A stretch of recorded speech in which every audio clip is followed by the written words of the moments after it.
के सहानुभूति में उनको वोट दिए। तो मेरे भाई, आप नेताओं के बच्चों के प्रति सहानुभूति में वोट दे रहे हैं और आपके बच्चे खाए बगैर मर रहे हैं, आपके बच्चे बेरोजगार बैठे हैं, आपके बच्चों के प्रति सहानुभूति कौन दिखाएगा? ये भी तो बताइए, ये भी तो बताइए कि आपके बच्चों के प्रति सहानुभूति कौन रखेगा? आप नेताओं के बच्चों का ठेका लेकर घूम रहे हैं, अपने बच्चों का छोड़ दिए। कई लोग बताता है जो भाजपा का वोटर है कि हम वोट इसलिए दे रहे हैं भाजपा को कि इससे देश मजबूत होगा। देखिए मूर्खता का आलम। अगर बिहार के सारे बच्चे अनपढ़ हो जाए, बिहार में कोई विकास ना हो, बिहार के सारे लोग बेरोजगार हो जाए, तो उससे देश मजबूत होगा कि देश कमजोर हो जाएगा? उससे तो देश कमजोर होगा भाई। 13 करोड़ की आबादी अगर बिहार में आज सब लोग धनी हो जाए, पढ़े लिखे हो जाए, रोजगार वाले हो जाए, उससे तो देश की ताकत बढ़ेगी। ये तो लॉजिक ही बेकार है कि हम देश को मजबूत करने के लिए मोदी जी को वोट दे रहे हैं। आप पहले अपने बच्चे को मजबूत कीजिए, अपने को बेहतर कीजिए। समाज जो अपने बच्चे की चिंता नहीं कर सकता, वो देश की चिंता क्या करेगा? सर मेरा एक सवाल है कि प्रशांत किशोर सर का टीम पंचायत के वार्ड तक पहुंच करके नौजवानों से जो शपथ ले रही है कि सामाजिक और राजनीतिक हिस्सेदारी में जो है तो आप प्रशांत किशोर सर का साथ दें। नहीं, ये आप शपथ सुने नहीं? बिल्कुल मैंने शपथ लिया। सुन लीजिए हमारी बात, वीडियो रिकॉर्डिंग हर जगह रिकॉर्ड होता है, देख लीजिएगा। क्या है पहले समझ लीजिए। जन सुराज अभियान के तहत 1 लाख बच्चों को हम ये अवसर दे रहे हैं। हर पंचायत में 8 से 10 बच्चों को अवसर दे रहे हैं कि वो अगर सामाजिक राजनीतिक तौर पर कुछ अपने लिए करना चाहते हैं, वार्ड सदस्य लड़ना चाहते हैं, मुखिया लड़ना चाहते हैं, जिला पार्षद लड़ना चाहते हैं, विधायक बनना चाहते हैं, तो वो जन सुराज से जुड़ के अपनी पहचान बनाएं, अपने समाज के लिए कुछ करें। ये करने के लिए, पूरा सुन लीजिए, करने के लिए उनको एक क्लब बनाना पड़ता है। क्लब के जिस दिन क्लब का उद्घाटन होता है उस दिन शपथ संविधान के प्रस्तावना को पढ़कर किया जाता है। उसमें प्रशांत किशोर का नाम नहीं है। संविधान की प्रस्तावना पर आपको शपथ लेना पड़ता है कि हम संविधान के प्रति लॉयल रहेंगे, इसमें हमारी आस्था है, बाबा साहब अम्बेडकर में, गांधी जी में मेरी आस्था है और हम संविधान की प्रस्तावना में जो बात कही गई है इसके अनुरूप अपना सामाजिक राजनीतिक जीवन आगे चलाएंगे। प्रशांत किशोर का उसमें अगर कहीं नाम है तो जरा हमको आप दिखा दीजिए वीडियो, हम अभी मान लेंगे।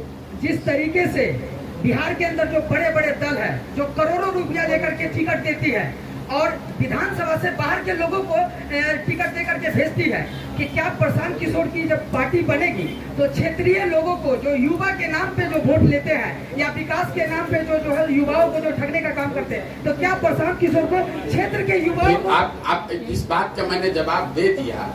हमारी पहली बात तो कोई प्रशांत किशोर की पार्टी ना है ना कभी होगी। अगर कोई दल होगा तो वो उन लोगों का दल होगा जो जन सुराज के अभियान से जुड़कर मिलकर दल बनाएंगे। आप अंतर पहले समझ लीजिए। दूसरी बात मैंने क्या कहा कि जो लोग जन सुराज अभियान से जुड़े हुए हैं यही लोग बैठकर तय करेंगे कि समस्तीपुर में हमको लोकसभा में उम्मीदवार खड़ा करना है कि नहीं करना है।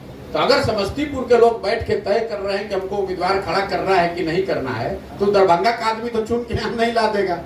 यही जो आप बात बता रहे हैं उसी का काट तो निकाला जा रहा है कि जब बाहर से पटना से बैठ के कोई आदमी भेजता है तो दरभंगा का भी भेज सकता है, वैशाली का, मुजफ्फरपुर का भेज सकता है, लेकिन अगर समस्तीपुर के लोग बैठकर अगर तय करेंगे तो निश्चित तौर पर समस्तीपुर के ही किसी व्यक्ति को चुनकर निकालेंगे। Thank you sir.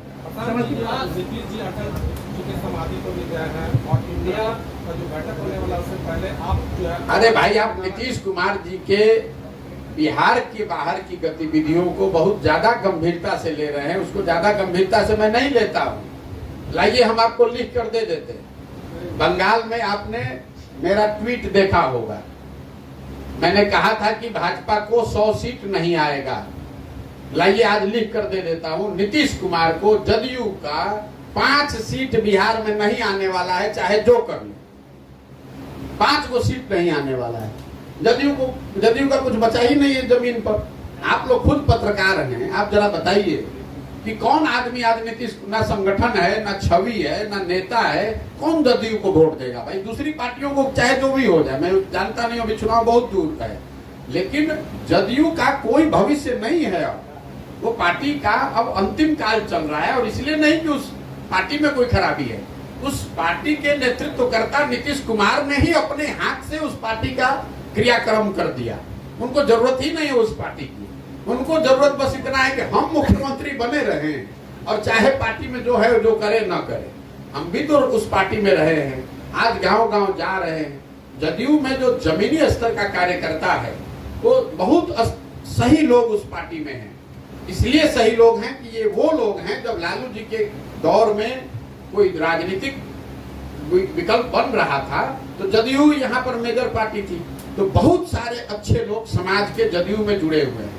लेकिन या तो वो निष्क्रिय हैं या निष्क्रिय कर दिए गए हैं या दूसरा रास्ता तलाश रहे हैं, और इसके लिए सबसे बड़े जिम्मेवार नीतीश कुमार हैं। आप रोज पलट के कभी इधर पलट के उधर पलट के इधर, इसकी क्या गारंटी? हम रोज कह रहे, क्या गारंटी है कि नीतीश कुमार फिर नहीं जाएंगे? आप खुद कह रहे हैं, आप जो इशारा जिस ओर कर रहे हैं, अटल बिहारी वाजपेयी जी के समाधि स्थल पर गए, जाने में कोई दिक्कत नहीं, सब कोई जा सकता है। लेकिन पत्रकारों को ये पूछना चाहिए कि भाई पिछले 8 वर्ष में तो आप नहीं गए कभी, जब भाजपा के साथ थे तब नहीं जाते थे। तो ये नीतीश कुमार का अपना राजनीति करने का तरीका है, एक दरवाजे को खोलते हैं और पीछे से एक खिड़की और बगल में एक रोशनदान, दोनों को खोल के रखते हैं। कब किसकी जरूरत पड़ जाए उसके हिसाब से चल रहे हैं। इंडिया उनके लिए दरवाजा है। खिड़की जो आप ये देख रहे हैं वो है हरिवंश जी, जिनके माध्यम से भाजपा से उनका संपर्क बना हुआ है। ये जो मैसेजिंग है, जैसे कमरे में हम लोग रोशनदानी से कैसे छोड़ देते हैं, लाइट आने के लिए एक रोशनदान बना दिया जाता है, ये सब हम मैसेज जाकर भाजपा वालों को, एनडीए वालों को दे रहे हैं कि भाई हम तो आपके बड़े वाजपेयी जो सबके श्रद्धेय है, हम उनको इतना श्रद्धा करते हैं। कोई नीतीश जी से पूछे भाई पिछले साल काहे नहीं गए थे, इस बार अभी जानने की क्या जरूरत है? ये उनका दबाव बनाने का तरीका है एनडीए वालों को, कि अगर हमको आप लोग नहीं भाव दीजिएगा तो हम उधर भी जा सकते हैं, हमारा एक रोशनदान दिए। नीतीश जी की पॉलिटिक्स हो तो आप लोग हमसे ज्यादा जानते हैं भाई, कौन नहीं जानता है नीतीश कुमार का। अब और उनकी विश्वसनीयता आज की तारीख में यही है कि हर आदमी अब ये जान गया है, तो उनको उसी तरीके से डील करता है कि भैया ये कहाँ है, कहाँ रहेंगे, कोई नहीं जानता है। जब जिसके साथ है उसके साथ उनको मान लीजिए। आखिरी सवाल लगता है 2015 में आप जब थे उस तरफ, नीतीश कुमार जी थे, लालू यादव थे, कांग्रेस थी, 3 दलों का मुझे लगता है गठबंधन बना था जी, बहुत मजबूत था आपके हिसाब से जी, कि बिहार में रिजल्ट भी बहुत अच्छा लेकर आया जी। आज 6 दलों का है और आप कह रहे हैं कि नीतीश कुछ नहीं करेंगे। मैं लिख के दे, मैं उसका बता रहा हूँ क्यों। सुन सवाल सुनिए सर, आप कह रहे हैं कि सांसद नहीं जीतेंगे, आप कह रहे विधायक नहीं जीतेंगे, सारा जातीय समीकरण एक तरफ चला गया है। एक तरफ आप देखिए तो फैसला जो ले रही है भाजपा, वो भी वाइल्ड कार्ड फैसले ले रही है, सभी खड़बड़ाए हुए हैं। अभी मेरे भाई आपको हमसे ज्यादा राजनीतिक अनुभव है,